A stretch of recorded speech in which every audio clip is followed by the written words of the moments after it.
नमस्ते बिटिया, खुश रहो बिटिया। आई एम जेविन डॉक्टर सपना गहलोत और आज का सेशन है तिलक के शिक्षा एवं समाज सुधार संबंधी विचार।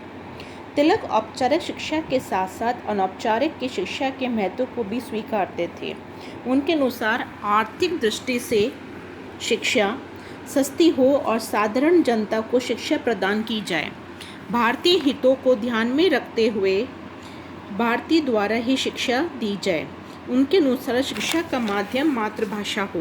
तिलक ने एक राष्ट्रभाषा तथा एक सामान्य लिपि हो का एक आग्रह किया। तिलक ने हिंदी में राष्ट्रभाषा कहा कि क्षेत्रीय भाषाओं को भी देवनागरी लिपि में लिखने का समर्थन किया।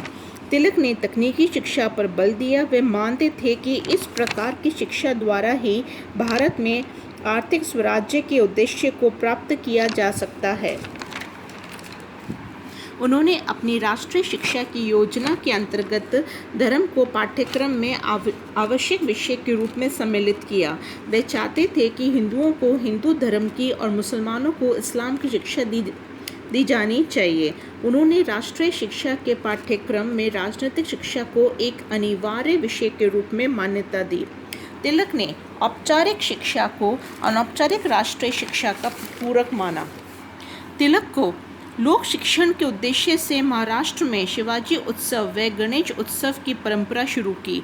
इस उद्देश्य से ही इन्होंने केसरी एवं मराठा नामक पत्रों का सफल प्रकाशन किया।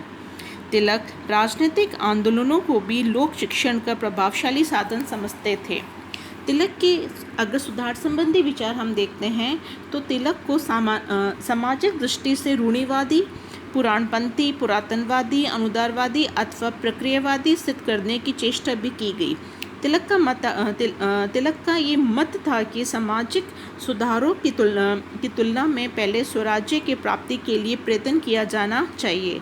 तिलक मानते थे कि भारत के सर्वांगीण विकास की दृष्टि से भारत की प्रथम आवश्यकता स्वराज की प्राप्ति थी, न कि सामाजिक सुधार।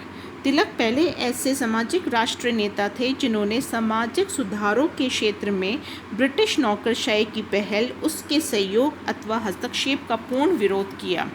तिलक ने छुआछूत की कुप्रथा का अंत किया, मद्यपान की प्रथा का अंत किया। विधवाओं की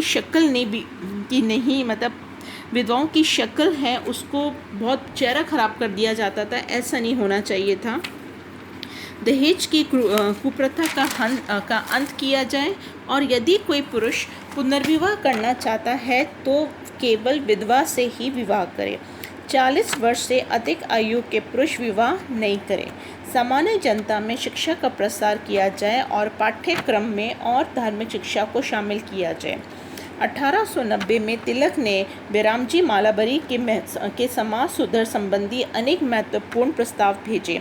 अपने सुधार और सामाजिक दर्शन के कारण तिलक को उदार परंपरावादी सुधारक कहा जाता है।